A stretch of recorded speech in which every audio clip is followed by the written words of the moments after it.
Hello and welcome to Series 6, Episode 6, a weekend special of In Suspense for fans and writers of crime fiction. I'm Leslie Cara and my co-host is the delightful Lauren North. Hello.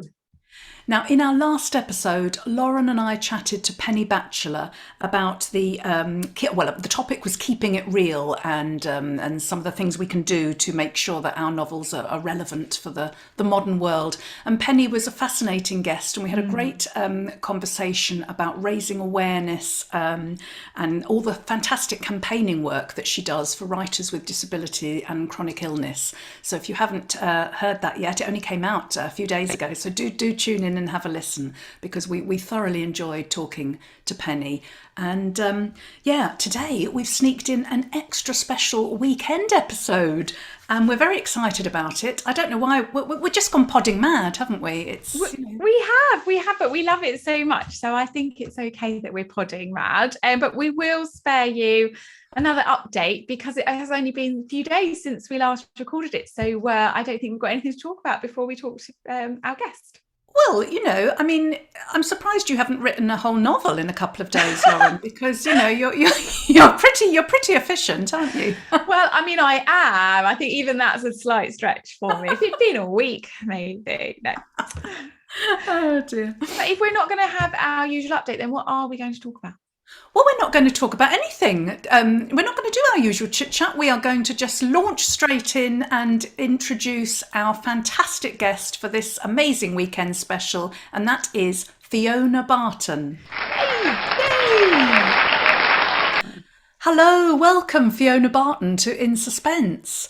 I can't believe we haven't had you on before, really. It's obviously an oversight on our part, but we are delighted to be talking to you today. So hello.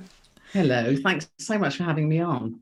Oh, it's an absolute We've pleasure. been so excited. Very excited. We've put a weekend special on just for you. It's a very exciting event.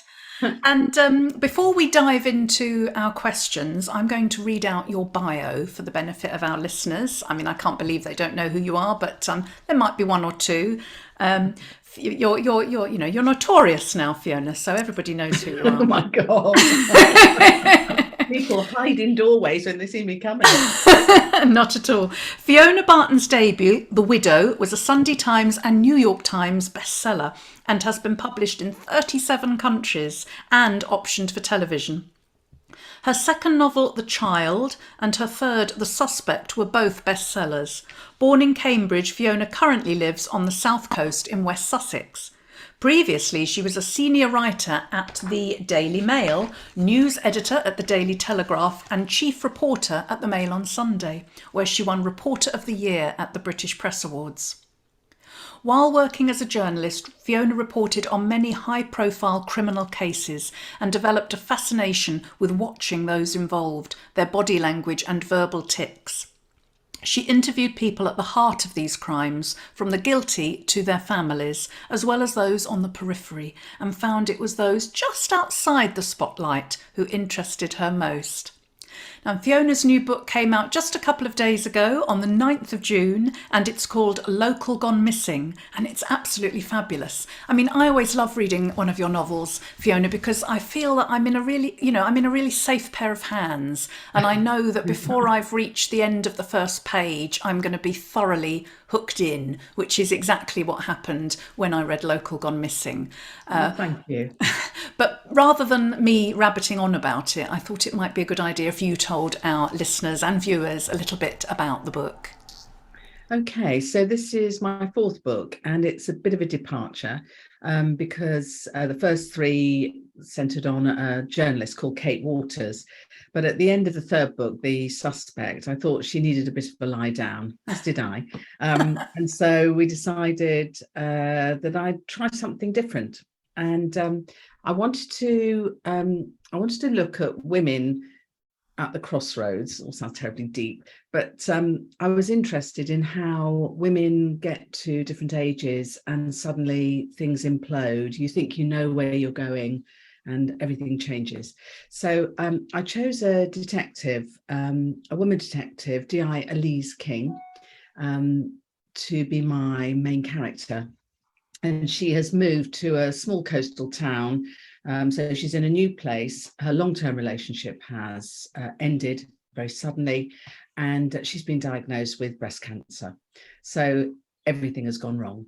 And so it's about her sort of wondering whether she can ever be the same woman again. And whether she can go back to work, how she'll be seen, how she'll be judged. So I've got Elise, and I gave her a nosy neighbour, Ronnie, to sort of goad her into getting back to work. So they start investigating the disappearance of a local man, a local sweetheart called Charlie, who does charity work, looks after old ladies, and is married to a terrible woman, and has a disabled daughter. And so the police are diverted by other things, and so they start looking into it and discover about Charlie, all sorts of things about Charlie. And when things sort of take a dark turn, as they always do in these psychological thrillers, Elise starts to sort of find her way back into her real world. So it's about a seaside town, lots of tensions about weekenders, newcomers, buying up bungalows and turning them into mini mansions, and all of that is in the background. I thoroughly enjoyed it as well, Fiona. It was just so intriguing on every page. And you've talked a bit about your characters there, and you've just nailed them so well. Like even the minor characters, it just felt like they were popping off the page so much. And the interplay between Elise and Ronnie was just so brilliantly done, I thought. But as you say, it is a bit of a departure from Kate Waters and the journalist who featured in your first 3 novels. But I wondered if Elise is going to be a regular feature like Kate was in books to come, or is it a one-off? No, I'm about 2/3 through the next one. I really enjoyed doing something different, and I've got Ebbing now, my fictitious coastal town, and I even have a map. A very bad map, obviously, but it exists in my head now, and I've got Elise, who I really enjoyed writing, and other members of that cast. So I've carried on. So yes, I'm 2/3 through. I was writing this morning in bed, but I have put clothes on. I'm not wearing pajama bottom. Oh no, that top's definitely. And so I'm looking forward to getting through the next one. Oh, I'm delighted it's going to be a series, and I think that must be a great thing to have. Have a couple of series on the go. Like you could go back to Kate Waters sometimes, and like sort of Vera, not Vera, like Anne Cleves does with Vera and the Shetland. It's a great thing to be able to do. Fantastic. I think I read somewhere in an interview that you did about your inspiration for this novel. And was it something you were at a party and you met somebody? Can you tell our listeners what about that? It's ridiculous, isn't it? It was a 10-minute thing that happened, but it just stuck with me afterwards. I was at a do abroad, and I hardly knew anyone there, and I was stood at the bar, and this guy was stood there and sort of giving it large, telling people all about the important people he knew, and all, including royal people. Oh. And the thing is, I used to be a royal reporter of sorts. I covered royal stories on the Mail on Sunday, and he was getting it all wrong, and I knew he was a fake. And there's this sort of moment where you think, oh, does he know that I know? And we locked eyes at one point, and I think he must have realized that I was onto him, because he made his excuses and left. I never saw him again, but afterwards I just kept thinking, what must that be like when you know that somebody could reveal that you're a fake, that you're making it all up?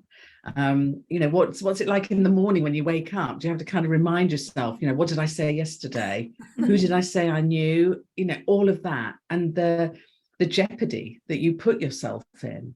is it worth it to, do the big I am, to reinvent yourself when you arrive somewhere new? It's hard work. It must be, mustn't it? To be somebody else. And it'll start with little things. Oh, yes, I've read that. And oh, yes, I met him. And then suddenly, you're into this whole scenario. And then the nosy reporter looks at you and you think, oh, God, and disappear. So it was that. And I like the jeopardy that you put yourself in. Isn't it interesting how just a little thing like that, a little incident, can spark a whole sort of 80, 90,000 word novel? It's amazing, isn't it? Absolutely.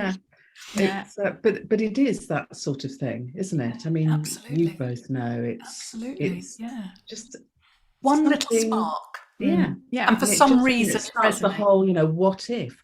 So, what must that feel like? Who would do that? Yeah. Yes, I agree. Now, I know when I interviewed you, it was last year, wasn't it, at the Frinton Literary Festival with Steve Watson. We had such a nice evening, didn't we? Yeah. And you were talking about, your 30-odd years of experience as a journalist, and gave you a cast of characters that you could sort of draw on. Obviously not wholesale, but, bits and pieces from different things. And I was wondering whether, even though you're not a journalist anymore, do you think that need to ferret out a story it is still as keen as ever in you? Yeah, I do. I mean, I think I was doing it before I was a reporter as well. I always wanted to know about people and, what made them tick. So, I mean, that's what drew me to read, psychological thrillers, etc. But then when I became a reporter, I had the excuse to say, excuse me, can you tell me why you did that? Or, look into things in a more formal way. So no, I've never lost that. I mean, it's endlessly fascinating, isn't it? Everybody's so different, and the reasons that people do things can be so mundane, and have huge consequences. It's I love it. Yes, very true. I just want to talk a bit more about the character Elise again, because she is just someone who's really stayed in my head. Obviously, as you said, her relationship breaks down. She's recovering from cancer. She's a police officer through and through, but isn't at this time because she's still recovering. I want to know a little bit more about how that character formed in your head and how important it was that she was both strong and vulnerable while investigating the missing person. Well, she's someone who's had everything taken away, if you like. Yeah. So she decided she didn't want children, and she'd met someone who was happy to do that, she thought, and was sort of ploughing on. She'd seen colleagues having children and settling down, and she had decided that I want this, and was so focused that when Hugh, that all crumbles, she moves thinking it's all right, move on. But then she gets diagnosed with breast cancer, and everything sort of stops, and her reason for getting up in the morning stops, she feels. So it was a good kind of base to work on. And I interviewed police officers, detectives who had been through this. I found them through the charity Breastmates, it's called, brilliant charity. And one of them is a DCI, and so Tara and Polly had both been diagnosed with breast cancer young, and it's often a very aggressive form that takes when you're younger. And they just spoke so openly and with great humanity about what it's like when you go in and people immediately look at your breasts. They just do, and that they start thinking about you in a completely different way. That you're vulnerable, that you can't do the job, that you'll drop the ball, especially when you're in a senior position. So I used all of that, and I'm very grateful to them for speaking so openly about it. So she's always had that core strength, but she's left vulnerable in a way that she never thought she would be. And so, she sort of withdraws behind into her little seaside cottage. But her next door neighbour, Ronnie, won't have any of it. She's so thrilled she's got a murder detective living next door. She's bored rigid. She's got a recently retired husband who likes to whittle. And so she's absolutely game on. Come on, Elise, we can do this. So she gets, she laughs her into it, really. And of course, as soon as Elise starts looking into the disappearance of Charlie and finding those first sort of crumbs along the track, she's in. It's a bit like me being a reporter. You never kind of lose that passion. So she and that's how she sort of, as the book goes on, she becomes more and more herself again, really. Yeah. Oh, I thought you were going to do a follow-up there. Oh, no, I don't need to do a follow-up. No, you don't need to. Sorry, we'll cut that bit out. Too much. No. Cut. I'm not. It's my fault. We'll cut this bit out. I'll just pause and then I'll start again. Annalise has also moved house recently, hasn't she? She's moved to a small coastal town called Ebbing, and which is a great name for a small seaside town, isn't it? The ebb and flow of the tide, really good. I love that. It is fictitious, yeah. Sorry? It's a fictitious town. Oh yes, yes. I did actually, after talking to you about your settings, that I didn't want to get embroiled in. Oh, is that me in that chapter? Yeah, always best to make a fictional setting, unless it's sort of a huge city or something. But yeah, you're right. But no, I love that name. But there's something about that whole small town vibe, isn't there, in crime fiction? It's either a sort of big city or a small town. And I wondered, what is it, do you think? Why do you think we as writers and as readers are often drawn to those small communities? What is it about that, do you think? Well, I thought at first I was going to put her in a village, but it's a bit cosy, to be honest. And everybody knows everything already. So there's nothing to find out. It's that, I've known her since I was, at school with her. So I wanted a town, but I wanted it small enough that people had links, but didn't know everything about each other. There was a degree of anonymity there. You could disappear a bit, or you could, put on a front. So I chose a town of about 10,000 people, which gave me a bit of, gave me some play. Actually, and I just moved. So I was seeing the seaside place where I live through very fresh eyes. I'd never lived by the sea before. So it was great. Everything was new and was, inspiring me and giving me little, nuggets along the way. So that's why I chose the seaside, and it was lockdown. So, I couldn't look anywhere else. So I had to look out of my window and take what I had. But I was lucky because I really enjoyed it. It was great to be in a new place. Yeah. Yeah, I bet. But you've moved around quite a lot, haven't you, Fiona? So you've relocated, what we've got here, Sri Lanka and Myanmar you've worked at in voluntary capacity, and then you've moved to France, and now you're back in England. So I did wonder, do you find the experience of moving to different locations helpful when you're doing your writing? Or does it take you a little while to settle into your writing routine when you get somewhere new? Well, there's so much to do when you move somewhere new that the writing does get sort of pushed aside a bit. And to be honest, when we went to Sri Lanka in 2008, I stopped being a reporter then, and I was teaching journalism to Tamil journalists at the time as a volunteer with VSO. So we moved to Sri Lanka, and I'd been working, 18-hour days, and had my head absolutely in news journalism. So it was wonderful to sort of be able to lift my head and have a bit of space to think about other things. And I hadn't planned to write a book. I really hadn't. I'm a passionate reader, love books, but I'd written every day for 30 odd years. So I didn't feel I was missing anything. until, of course, I stopped. And then I thought, there's something not right. So I did start writing then. And my routine then was just to, when I got back from work, was to sit and write in the evenings. Then when I came back, we moved to France, and I could write all day if I wanted. I had a job which was training journalists for a Swedish university. So I travelled all over. I went to all sorts of African and Asian countries. And then I went and spent 6 months in Myanmar, helping set up a college of journalism.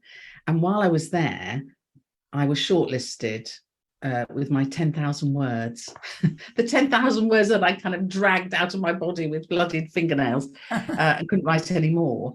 You sent 10,000 words off to Richard and Judy's Search for a Bestseller.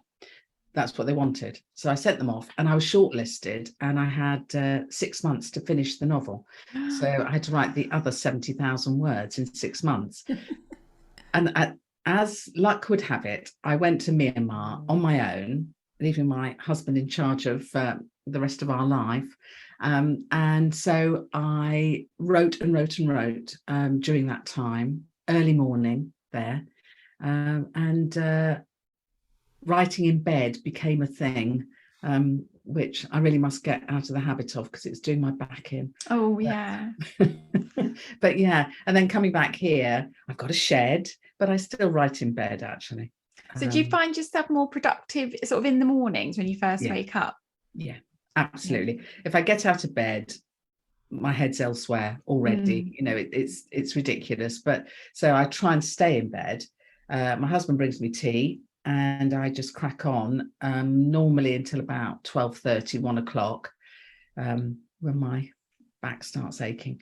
And then I do my research in the shed and editing. I hope he brings you some breakfast as well, Fiona, because that's an awful long while to go without food, isn't it? Yes, it is. You're right, Leslie. You're right. Yes, he does. Yes, but sort of yogurty type things. I don't really want bacon and eggs in bed. But that's when I'm writing, But as a reporter, I wrote everywhere. I'd write. I'd write in noisy pubs, I'd write in the back of a car, I'd write on a train, anywhere. Aeroplanes were very good, actually, for writing, because there's no distraction, No, that's true. Nowhere to go. That's true. Now, you briefly mentioned that you were working on the sequel to, well, not the sequel, but the next in the Elise. So that's what I was going to ask you, whether you're planning on something else. So how far through with that are you, the next one? Well, I've cracked 50,000 words. Wow. Oh, well done. So I did that yesterday. I wrote a few extra sentences so it would flip over to 50,000. Oh, I do that. It's ridiculous how you trick yourself like this. But so this one has been a real pleasure from the start, because I have got some new characters, obviously, but I've got the core of it. I know what Ebbing looks like, I know what it smells like, and so I'm off. Is it too early to tell us a little bit about the story? Would you rather not yet? Oh, I better not, had I? That's fine. That's fine. No, I understand that. It's tempting bait. The thing is, I learned when the second book, The Child, I wrote it and sent in the first draft and was telling people what it was about. And there was a bit of a silence from the editors. And I thought, oh my God, they hate it. And they came back. They're so lovely. I was so blessed with my editors. They said, would you like a little bit more time? So I rewrote the whole second half of the book, 40,000 words. Wow. And the story changed hugely. So I've learned to keep quiet. Yes, very sensible. Good idea. And I'd love to pick your brains now, Fiona, on a bit of writing advice, because I know I'm always keen to get advice, and I know our listeners would love to pick your brains as well. And so if you could go and visit yourself when you were just about to start writing The Widow, what advice would you give yourself about writing and the industry? Oh my goodness. Gosh, hindsight. I would say to myself, why on earth haven't you done this before? Why didn't you get on with it? And I would say writing is not application of seat of the pants to your chair, or whatever Hemingway said. It's not just that. I rushed to write because I thought writing was putting your fingers on the keyboard and going. But of course, thinking is writing as well. It's allowing things to cook and to play little games, what if games, and just thinking, staring at a wall. So that's what I would tell myself. Don't rush. It's okay. The trouble is, deadlines have been my life. So if somebody says, I need it by, it didn't occur to me that it didn't need to be there by. It was a sort of an idea of when it should be there. I thought, okay, end of work on that date, it's got to be there and it's got to be done. So I tell myself to relax a bit, give myself a bit of time, and trust in what you're writing. That's an awfully difficult thing to do. It really is, isn't say, you wake up each morning and think, oh my God, this is rubbish. Why have I done this? But keep going. That's very good advice. I think the keep going ones, it's so hard. It's so hard, isn't it? Writing. I think people who don't write think it's really easy and such a lovely little jolly just to sit at your desk with your cup of tea, and it's really hard. Yeah, absolutely, it is. It's. I mean, people don't treat it as work. I'll say I'm working. Oh, what are you doing? Well, I'm writing. Yeah. Right. I know. In fact, my husband said that to me this morning. It's a pastime, it's a hobby or something. Yeah, exactly. I mean, my husband was only joking this morning, but he did say, "Oh, you were going to go to work today?" It's like, I work every day. May have got a punch for that one. So you've had a bit of a writing break as well, since The Suspect came out in 2019. Obviously, we've had a massive global pandemic between then and now. I just wondered if you wanted to talk a little bit about your writing break. Was it sort of the circumstances, or was it you felt you wanted a little break? Well, actually, I didn't stop writing. It's just it wasn't any good. So I started a fourth book. I had this idea, and it was based around my childhood in East Anglia, in a Fenland village. And I wrote it. I sent in the first draft, and there were problems. It didn't quite hang. Do you know what I mean? There were bits in it and you thought, I'm not sure about that. Anyway, I thought, let my editors see it and see what they think. So I sent it off, and they made nice noises, but they agreed, there was work to be done, as there always is on a first draft. I wrote the second draft, and it hung together even worse. Oh dear. And I thought, this isn't right. And so I asked if we could put it aside, which was a horrible decision to take. And I felt like, total failure, the only writer to have ever done that. Well, as it transpired, there were quite a few writers it's happened to, and people were so supportive. It was great, actually, because it's a horrible moment where you think all that work. So I put it aside and took a deep breath and looked at where I was by the sea and thought, okay, let's try something different. And so I looked at I looked for a strong woman central character, and the rest, as they say, is coming out on Thursday. The break, part of it, I think, was, and I've been talking to people about this, the pandemic meant that my cast of characters was drying up because I wasn't out there. I wasn't on buses or trains or, sitting in a cafe listening to, intriguing snippets of conversation. There was nobody no strangers, no people that I could nick bits from. So, and people think writing is a very solitary experience. And it is at times, but most of the time, there's a whole world going on in your head, and you need to be out there in that world. So yeah, it was a really strange time, and I think other writers have felt the same. I don't know whether you did, that Definitely. You the need world that. kind of closed in. You need that creative stimulation, don't you, of just going about your life and doing things and overhearing conversations and meeting people. And as you say, it is solitary, and we like being on our own. Obviously, otherwise we wouldn't be writers writing away all day, but you do need something to go in that creative well, don't you? Yeah. Yes, you do. You do. Yeah, it needs feeding. And, It does. and I mean, I've had the same thing happen to me with a book, that it just failed and I had to start again. And it just happened to so many of us. And we had Phoebe Morgan on the show, on the series earlier this year, and she said she had the same thing happen to her. And I think it's awful when it happens, but it's reassuring for everyone else that it does happen. It happens to the best of us. So I mean, Claire McIntosh has said that, you know, she put 2 books aside. You know, and she's so accomplished that you think, wow, okay, it's going to be all right.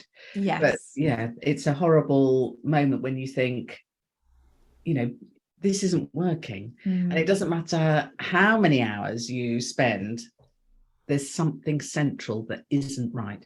And so I put it aside. I have nicked a couple of characters from it. So I don't know whether it will ever see light of day. Ronnie. Ronnie, and I love Ronnie. I mean, nothing is do. ever wasted, I don't think, because even if you don't use great chunks of it, you might mine little bits or just a paragraph or just a situation. And the fact of having written it, I think it, you know, they say, what is it? You've got to write so many words to improve. Not that you need to improve, but we all improve our craft as we go, don't we? Aren't we? We hope that our next novel will be better than our last. Yeah. Yes, Exactly. you hope so. But it's, you're right. And also the facility of writing. It's a bit like using a musical, learning a musical instrument, isn't it? If you don't do it every day, you lose the facility to do it. So that's advice that I always give people who ask, you know, write every day. It doesn't matter, you know, if it's wonderful. Just write, keep going, and you can always go back and tidy things up, but you can't tidy up an empty space. No. So, indeed you can't. No. Now, you said earlier, Fiona, that you've always been an avid reader, and so we were wondering what you are reading at the moment, or what have you recently read that you might like to talk to our listeners about, tell them about. Well, two wonderful books actually, but one I've just finished, which was Unlawful Killings by a judge, an Old Bailey judge called Wendy Joseph QC, which is non-fiction, and it was pressed into my hands by Larry, the MD at Transworld, and he said, this is a special book, and it is. And she talks about the murder cases that she presided over during her long career as an Old Bailey judge, you know, and a woman in a man's world and all of that. But the cases, she's anonymized them a bit, so she's changed some things so that you don't know which case it is, but the circumstances and the whole process of judging is laid open, and it's just fascinating. I really urge you to read it. Yes, I'm going to. It changes the way you look at defendants and how judges look at defendants, the humanity involved. You know, I've sat through a lot of trials, and many at the Old Bailey, and the judges give nothing away. You know, because they can't. They've got to be, you know. So when she takes you into the tea room, the judge's tea room, which is a wonderful place. I must get it into a book somewhere. All these old duffer judges, and how they talk to each other. It's a really excellent book, and lots of lessons learned about crime and the reasons for crime, and especially youth crime. But she's chosen, I think it's 6 different cases. And it's brilliantly written as well. So it's very called good. Unlawful Killings, did you say? That's right, Yeah. by Wendy Joseph, QC. By Wendy I couldn't Joseph. find my copy. I think I was going to show it to you, but I think my husband's reading it. And Oh, the other one I just read, fiction, was Lessons in Chemistry. Oh, yes, I yes, just that's read that. fantastic. So wonderful, so Wonderful. magical. Elizabeth Salt, what a character. Yeah, what Brilliant. a character. Yeah, brilliant. She's wonderful.